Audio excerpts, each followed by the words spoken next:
So I'm here video blogging in Deerfield, and Abbott left, and ABBOTT, Abbott, or Abbott, but they left here. They used to be here along Lake Cook Road, and they left. They still have, I think, one place, but when they left, they were a large segment of the tax base in Deerfield. And when they pulled out, all that corporate tax revenue went out, and property taxes went up for the residents of Deerfield. My sister didn't understand that. This is why property taxes are very low in Rosemont. Literally, they have negative property taxes because they have a small population and a large commercial base. So property taxes are very low. I would assume it's the same way in Elk Grove, that property taxes, because it has such a huge manufacturing base, the largest manufacturing park, second to the one in Riyadh, Saudi Arabia. So I would assume property taxes are pretty low in Elk Grove for residents. But since I'm mentioning that, leaving the gym, because of, my neuropathy, arthritis in the shoulder, tinnitus, and other conditions, when I go into the gym, I have very little variability. Before, when I went into the gym, because I was healthier, I could have a very flexible equipment that I can use. So I could just trade off, and I would go in the gym. If somebody else was using that equipment, I had no problem. I just go to somewhere else and reroute my thing, because you can't reserve the equipment, right? I came out with a model more than 2 decades ago, almost 3 decades ago, to reserve equipment on the gym. Like, open table, but you can book the equipment at the gym. So the pieces, you have to show up at that time. And then I said it again in 2001 to Bellies, because, New Year's resolution, all the treadmills and cardiovascular equipment was packed. And people didn't know when people were going to get off. And so they had sign-up sheets. But that didn't work as well, because people didn't know when somebody was in the finish. So somebody could be on the treadmill for an hour. Some people were on it for 2 hours. And so you don't know how long that person's going to be in front of you. And they had next available, but you don't know. And you start doing something else, and all of a sudden the treadmill comes available, and you're in the middle of bench pressing or doing something alternative, and then you got to get over to the treadmill, and if not, in 5 minutes, you lose it. So you start working on something else, and you're in the middle of it, and then all of a sudden they're like, hey, treadmill available. Well, hey, I'm trying to finish up my, sets for my chest. Well, yeah, I can't. It's, 90-second rest between sets. How do I do that? And so people got pissed off. So you have to know how long they're going to use it for and when they're going to use it for. But the thing is, I can't be flexible. I want to be flexible, but I can't.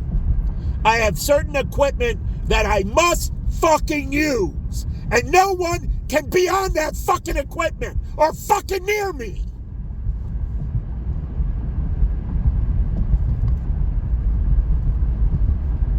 So I need those accommodations. So I was just working on a piece of equipment, and the guy who decided he would pound on the equipment like no tomorrow for 45 fucking minutes.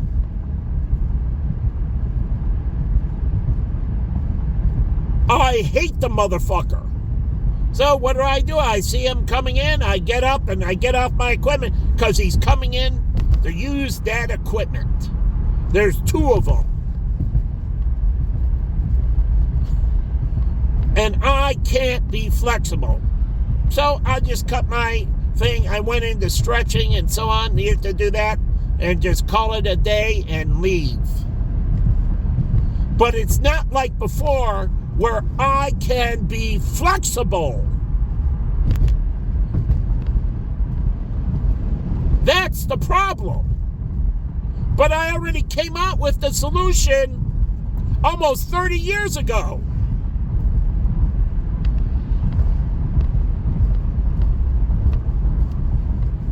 So I want to book the equipment.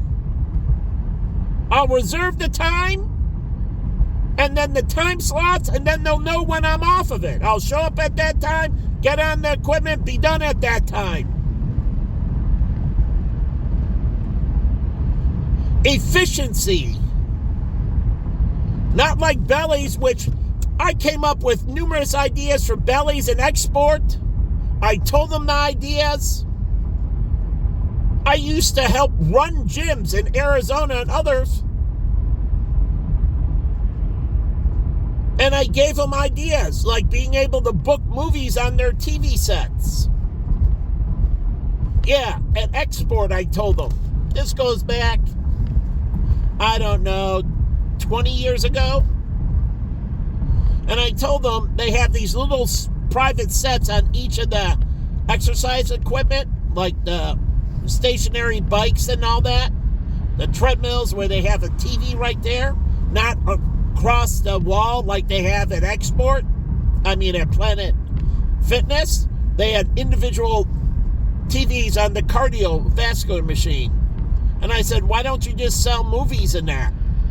And they get an account through their membership account, and they bring their card up to the machine, and they just swipe it on the machine, and it opens their application, because you can switch users. And so it opens their desktop, and then they can go in, like I used to watch all the time at Export, but on my phone instead. They didn't get any money for it. But The Blacklist, which I'm sorry to see it end. And it didn't end in the greatest of ways. And getting killed by the bull. Very anticlimactic, but whatever. I thought that show would continue to go on. But again, I used to watch The Blacklist at Export all the time. I even sent it to a girl on Coffee Meets Bagel who I was chatting with, and she watched it a little bit. Now, she said she didn't like it. I said, fine. Next question is what you don't like about it, but we didn't continue talking. But the whole point is, like, on Coffee Meets Bagel, I found, not the Newsboys, Hillsong, from an Asian girl who went to Northwestern, who we almost went on a date, but we were talking favorite Christian bands, because Hillsong's a band, not artists, singers. And I said Newsboys, and then she sent back Hillsong. I'm like, huh. She's like, I know Newsboys, but I said, I don't know Hillsong. And so I checked them out, and that's when I became a big Hillsong fan. And I told her, yeah, they're great, but we didn't end up dating. But she was an Asian girl who was big into Hillsong. And then I found my friend Hung, who's Vietnamese. He was hanging out with friends, and I went over to this party, and there was these Asian people, and I was talking to him. And then I found the white guy who went there too. And they said, when I was talking to them, we were talking about churches, and they're like, yeah, we all go to Hillsong Church. All these Asian people went to the Hillsong Church.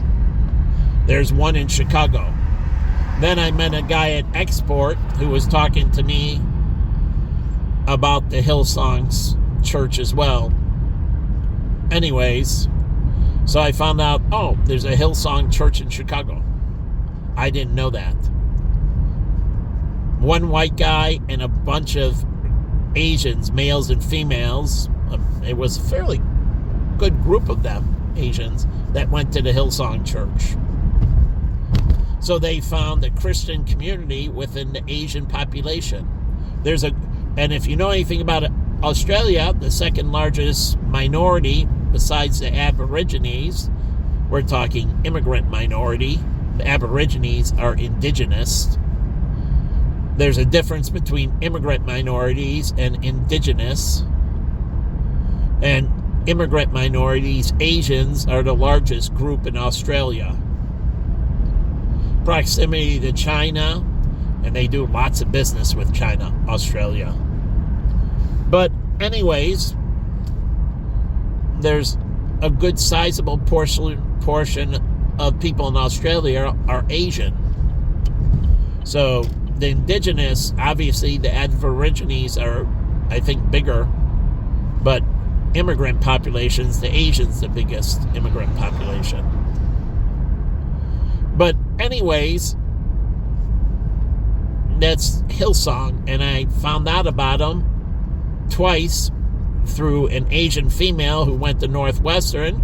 She introduced me to their music, and then a group of Asians, male and female, were the first ones that went to Hillsong, and I met them. And they were talking about the church in Chicago. Later, I met the white guy at Export. But talking about solutions, I solved this problem 30 years ago. When I go in the gym, I need my equipment, and I can't be fighting over it.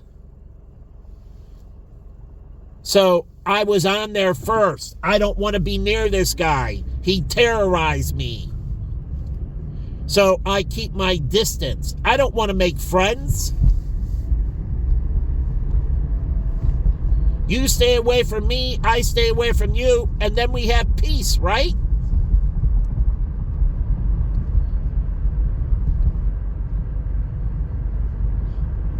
It's like the disciples, they never forgave Judas. Judas failed to repent. He was unrelenting. And I showed, like El Chapo, he gets out of jail. What does he do? He goes right back to his criminal empire. And he goes back to doing violence and killing people too. They don't know how many people he killed after he escaped from prison. But it's like Ted Bundy. He goes to prison. You think he would clean up and, be all good? He gets out of prison, he escapes, and he kills 3 other people that they know of. They think he killed over 100 and something people because he worked in 7 different states. They have no idea how many people he killed, and he was a very proficient killer. And they think it's way over 100. The estimates are way low. But the whole point is, he was unrepenting, unrelenting, and that's what God's watching with you. You didn't repent for everything you've done wrong to me in my life. My second breakdown, you doubled down. You beat on me even more. You deprived me even more. You gave me new diseases, new challenges, everything. And you just keep on beating on me. That's why he started this off, and he told me that if you do this to me a second time, he's going to end you. The message was, you better fucking repent to me.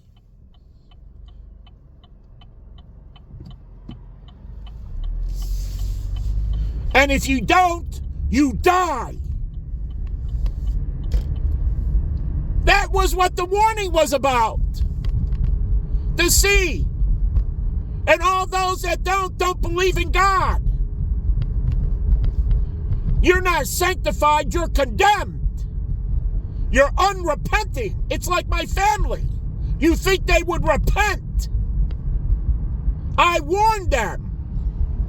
And if they don't repent, they burn. It's just like Jen. He's watching all these people failing to repent, being unrelenting at their repenting. And they'll be the same way Judas is. They will burn eternally. So you're stupid morons.